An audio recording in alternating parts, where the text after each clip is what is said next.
O livro Justiça Perto do Povo conta a história de uma reforma da justiça que fracassou. Eu comecei a analisar uma proposta de mudança, de mudança, né, no acesso à justiça e nos serviços de justiça, que foi formulada no final dos anos 80 por um grupo de intelectuais e de penalistas aqui em São Paulo, por conta da democratização que o país, a democracia política, né, a abertura política que o país estava vivendo, e eles consideravam fundamental uma reforma da justiça que de fato transformasse o acesso à justiça para possibilitar que ele estivesse disponível nos bairros de periferia, para o cidadão mais comum, para aquele cidadão que mais precisa da intervenção da justiça nos seus conflitos cotidianos. E ele também era pautado num programa de integração desses serviços, né, para que a pessoa não precisasse ir na delegacia, depois ir no fórum, e depois ir na defensoria, depois...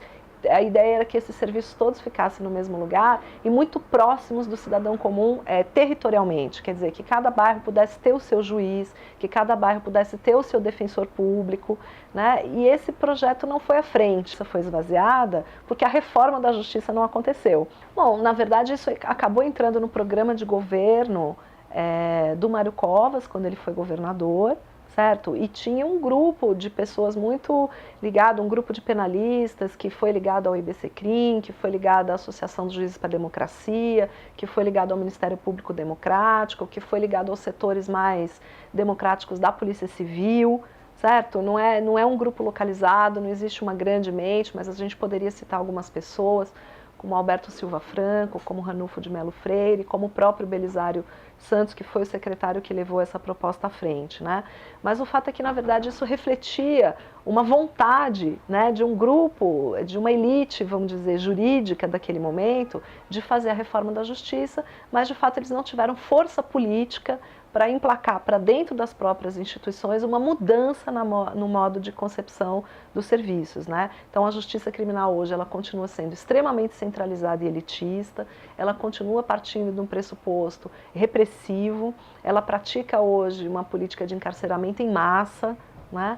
E de fato não correspondeu àqueles ideais, né, de democratização da justiça que criaram o projeto nos anos 80. Então existem aquelas pessoas que vão ter acesso ao judiciário, que as suas causas vão ser levadas a sério, que elas vão criar jurisprudência, que elas vão eventualmente chegar a ser discutidas no Supremo e transformar a jurisprudência do país. Existem aquelas pessoas cujas causas vão ser tratadas de maneira absolutamente informal, muito distante do primado do direito, onde o que vai predominar na administração desses casos é a ideia de se orientar por um bom senso.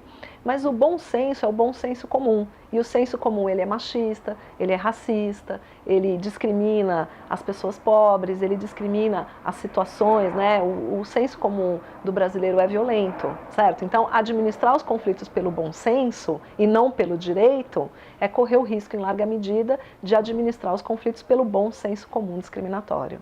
Então, no meu livro, eu procuro analisar o porquê dessas resistências à mudança, certo? E os efeitos que isso passou a ter para o distanciamento da administração da justiça em relação à população mais pobre.